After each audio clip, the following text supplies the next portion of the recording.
Hello, everybody. Welcome to 2026, and we're going into the Magical Girl podcast again.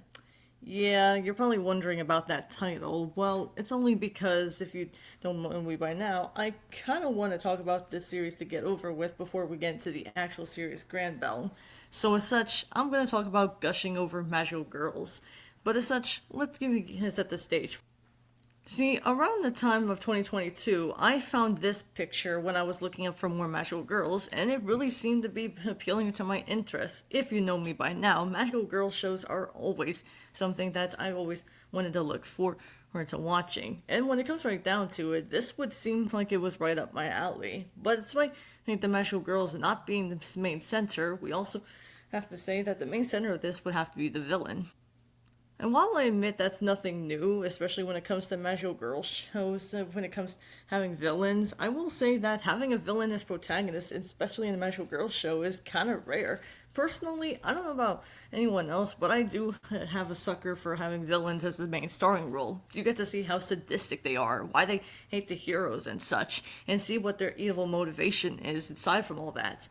But I'm not gonna lie, this one is yet another one of those series where it has potential, but never ran with anywhere of that potential, which I find kind of a shame in that aspect. But here's the thing, I didn't talk about gushing over magical girls before in my podcast of 2024 because there was a problem with that. The anime didn't come out at the time, and what's more, it came out 2 years prior from that. So 2 years later, in January of 2024, I decided to take a look at it for myself. And, well, spoiler alert, I couldn't finish the series. Which is kind of strange because someone like me who watches Magical Girl would be able to finish this here series in one go, right? Well, that's a little complicated, and you're about to see why that is as we delve into gushing over Magical Girls, or as some titles call it, I admire your Magical Girls, and yeah, I'm just gonna call it Gushing Over Magical Girls for complicity because I'm not calling it two titles for the sake of this video. But without further, let's dive into Gushing Over Magical Girls and see why I don't have that many good things to say about it.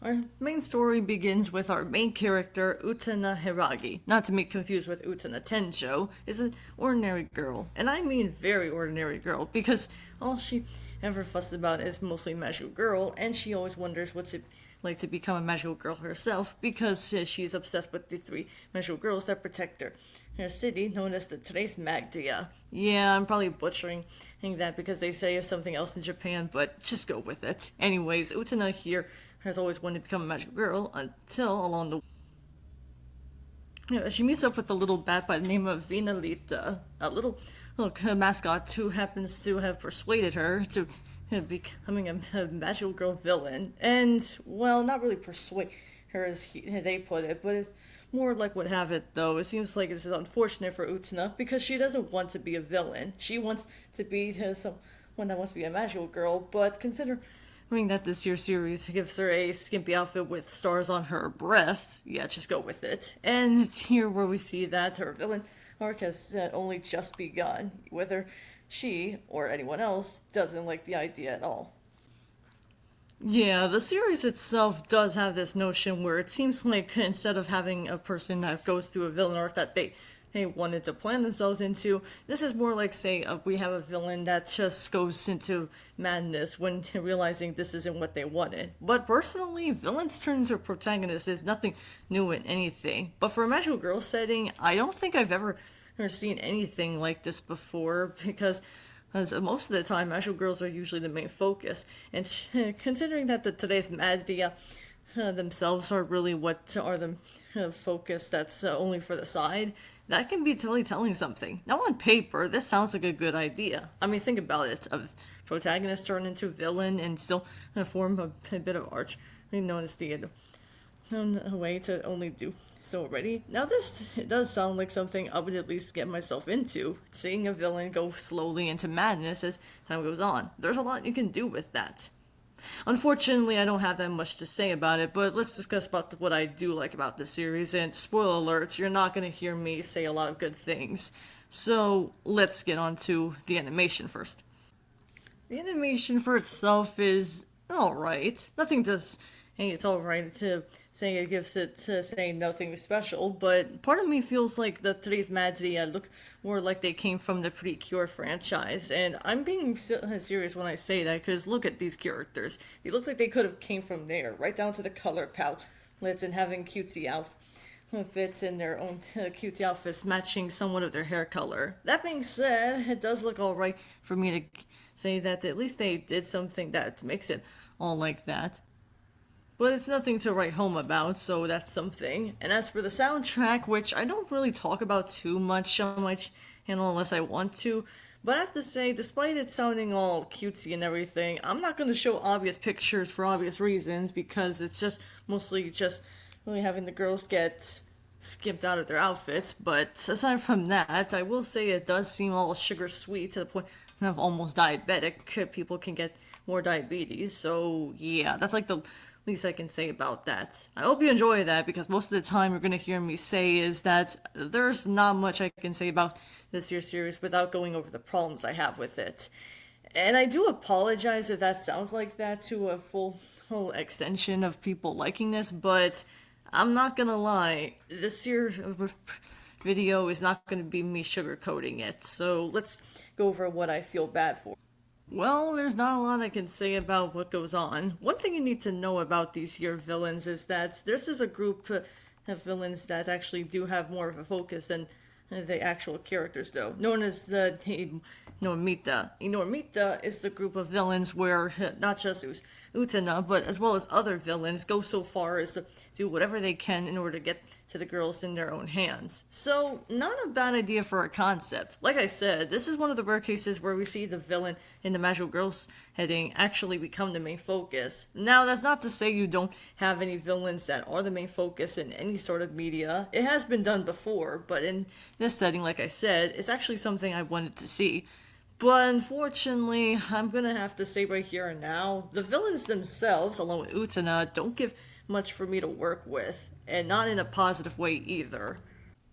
See, the best way to describe this here, about these here group of villains, is that they're basically tropes that you've seen in a lot of other series. But Utena herself, okay, can I just take a moment and just say that there's a lot of missed potential we have of Utena being the main villain of this here series? Because maybe I'm looking too much into it, but this series didn't give me much to work with aside from what I had to watch, and you know, I'm just gonna come out and say it. The more I watch this series, the more I feel like I'm on an FBI watch list when watching it, because there's both a censored version and an uncensored version, but the one I saw from 2 weeks ago, not 2 weeks, 2 years ago. Yeah, I wish it was like 2 weeks, because these years keep going pretty fast, because it felt like just 2 weeks ago I just started my own channel. But yeah, apparently this is one case where Utena herself really felt more wasted than I've realized. Let me explain. In a lot of ways, it feels like Utena is the main reason why, well, one of the main reasons why I could never get into the series. And the reason being that has to do with the fact that this is one case where you know that she was dragged into this. But the more I watched this series with Utena's involvement, the less I started realizing, is this all there is for her to go through? I mean, yeah, she's obsessed with magical girls and stuff, right down to the point where she buys everything, from the merchandise to the t-shirts to the figures. Basically anything you can get your paws on is basically any fan would do. But for an obsessive fan like this, it goes without saying that I could not get into her character no matter how hard I try. The whole gimmick gets old to me and pretty uncomfortable because, well, if you've seen the description of this here video, this isn't really sugarcoating in any way. Judging for how much SA goes into this series, and before you say anything, I get that this was kind of the point. She's actually going into something she doesn't want to do, yet for some reason the whole series plays it out like the series is fully aware of what they're doing, and sometimes it's not fully aware of what they're doing. I'm all for having a series that is fully aware of what they do in their antics, people, but personally, I feel as if it's really worse when you realize that this is just made to have fan service, and I need to remind you, these girls are underaged. They're mostly around their teen years, and what's more, underage fan service aside, this shit is not okay. I guess some people could find this funny in that regard, but meanwhile, I'm just getting uncomfortable every time the girls get captured, and every time the villains do something, they get even no repercussions or consequences for their action, which I'm not so sure if that was the intent anyways, because considering that there's so much you could have done besides doing that, why not just do something else besides fan service? I mean, yes, I get it. This is an ecchi series. Ecchi series are mostly known for having the most risque humor that you could think of. But personally, as someone who's a victim of SA, I don't find this funny. I find it more uncomfortable, and every time I watch it, I feel like this is getting to the point where I obviously don't know what they're trying to say. Are they trying to say that this is supposed to be the girls' punishment for going after the villains? Are they saying that the villains have really learned their lesson by saying that this is how the hard way plays out? Or are they saying this like we have to at least get some kind of repercussions from their actions or something? Who's to say? What I will say, however, it's that not only is this uncomfortable, but it's also pretty frustrating to realize this is all they ever do in the series anyways. And it's not just Utena. One point she does get a consequence from her mother saying that she'll really have all her merchandise sold if she doesn't get her grades up or anything. But that was only one shot, and even and beyond that, it doesn't even do much anyways, because for a villain story, I get that's really the point. They're not going to learn from their own actions. But you can at least try, the very least try your damnness to make sure to say the villains earn some sort of punishment. Like, I don't know, have them come back, yes, but at least have them form some sort of consequence for their actions, and then they'll say, we'll be back next time. But no, they didn't even do that. Speaking of the other villains, we might as well talk about them anyways, and oh boy, there's a lot of wasted opportunity with them. So as such, let's talk about them. One of the characters is Utena,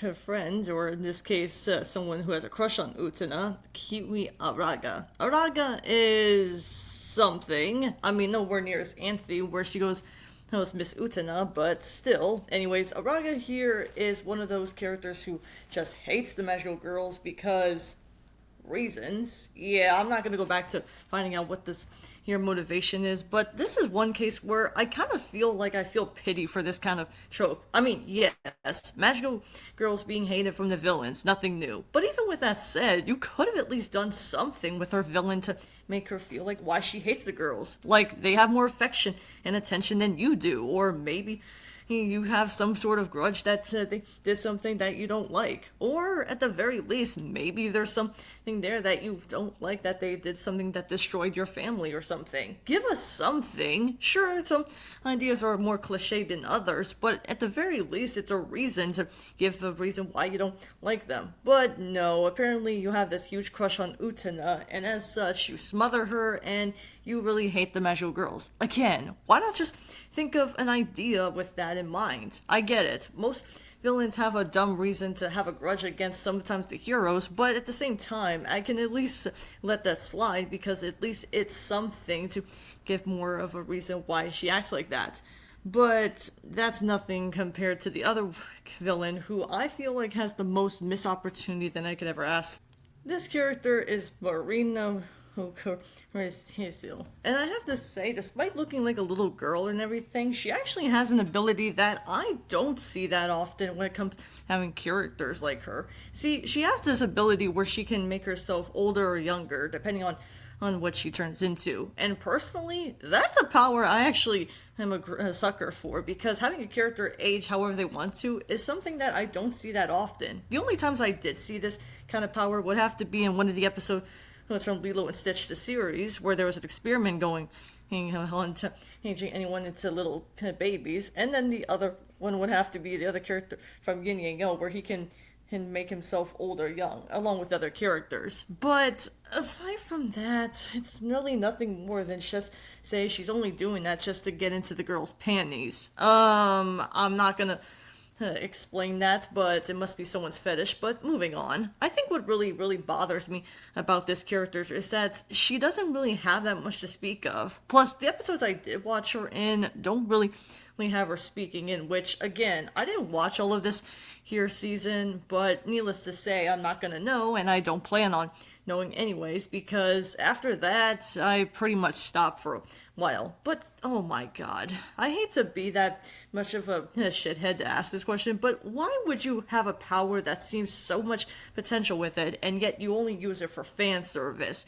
Why is that? And I hate to be like that in an eggshell right there, but to be honest with you, that's what this anime feels like in a lot of ways. So much potential with the villains being the main focus instead of the main heroines, and yet you just botched it all up just to say, oh, we're only using this for fan service and nothing more. Because screw you, you don't get what you asked for. I'm not asking them to go all what anyone else wants to or what I want specifically, but personally, I think anyone who would want to see the main villains as the main focus would actually love to see something like this, especially when it comes to something like a series like that, when it comes right down to it. So let's go over something else I need to discuss in its writing. And, well, I know some people are going to find me a bitch after this episode, but I don't care. It needs to be said. See, in a lot of ways, it just seems like the girls themselves, while they're not the main focus, you can at least see what their perspective is like in some cases. Having an ordinary life at school, with the same school that Utena goes to, and what's more, it seems like they have a lot on their mind when it comes to that. But by the end of every episode that I've seen so far, it seems like they go back to say that they're going straight from saying, we saved the day, into something that's, yeah, we got hurt, but we're choosing to ignore it. Granted, in the first episode, they did get their butts whooped, because sexual assault is funny. Ha ha ha ha, it's not. And yeah, apparently this is enough to say that you can pretty much bet that they still ignore it afterwards, and we can't forget how much these here characters really don't do much except just that. I'm not going to go over the names of these here girls because I don't have that much to say on them, but really the only thing you need to know about them is that one's a ditz, one's a leader, and one's, well, no, monotone or short-tempered, I guess you could say that. But beyond that, there isn't much for me to say about these girls anyways, which is a damn shame because aside from those tropes, you can still do much more with them than just that. And when I started watching this show, I tried to find out who would be into the show, and that's really the best way to describe it. But that brings up another question. See, what I said about the writing in of itself, especially with these girls and the villains and everyone else, that's what I mean anyways. So much of the writing had so much potential, yet for some reason they chose to ignore that potential and just think, oh, we can have edgy stuff after edgy stuff. That makes it all okay. You get it, guys? I guess what I'm trying to say is that this here series just doesn't really know what it wants to be at times. But that does lead up to one question I don't think I've ever asked for before, unless I count the High Guardian Spice video. Who is this for? Aside from maybe edgy stuff for maybe adults here and there, maybe this is something people can get out of it, but I need to at least bring up something while I still... See, aside from everything I just said before, one thing that bothers me about this show more than its execution is that I feel like it's only for those who are into fetishy stuff. Nothing wrong with having fetishes, as obviously, as long as you don't do it in public, at least in my eyes. But as someone has said before me in my live stream, if you know him, when we talked about Star Giant, just keep your fetishes to yourself. I mean, seriously, it's bad enough that some people can at least get a kick out of this and realize, hey, why not we do it like that, because it's funny that way. My point is, this is one case where I'm not so sure who would be into this stuff. Maybe people who love to see girls getting tortured, maybe because it's supposed to be a parody of Magical Girls or anything like that, because otherwise I wouldn't have it high. And the thing is, I did some videos on Magical Girls that did do parodies, those being Q High Earth Defense Club, and as well as Magical Girl Ore. As weird as those shows were when it comes to men becoming magical boys or girls or whatever you want to call it, at least they actually made fun of the trope and they actually were aware of how wacky it is, and it never went through uncomfortable territory. But here, it's more like, say, we might as well make it uncomfortable for our audience because that's who we tend to be at times. Yeah, I don't want to assume this or anything, but I really feel bad for what it's worth because there's something I need to bring up while I still can, and that's their mangaka, so let's talk about him in particular.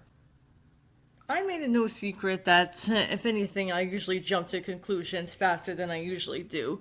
And in the case of this series, can I just say for the record, I'm not gonna hold that against the mangaka anyways. For all I know, he could be a very decent person. I wouldn't know, because I've never met him, and I probably won't know about that anyways. Here's the thing, whether you like his work or not, I'm not gonna say that the mangaka himself is a bad person. For all I know, maybe he could be a decent person. I wouldn't know. But what I do know is that the manga itself is in hiatus. It's lasted for 10 volumes and still going on, but due to a certain illness he's going through right now, he's gonna be on break with this year manga. And from what I can tell, the anime isn't finished either. No joke, the anime itself has 13 episodes, and from what I have researched on, by the time this video goes up, it's still going to be into its second season soon. So like it or not, you're pretty much going to have to wait until they get into a second season, which is, 2 years later after the first season has ended. I don't know when the second season will come out, so that's something you'll have to see for yourself. And I hate to be that person, but before we close things off, I think this is one thing I need to at least address before anything. Whenever I do talk about some certain series that has potential but never did anything with that, a lot of people just assume it's probably because, as someone who talks about Magical Girls, you're talking to her right now, I think it's a safe bet that some people might assume that maybe I was just asking for a little more than what it is. And I'm willing to agree with that if they actually had something to go for it.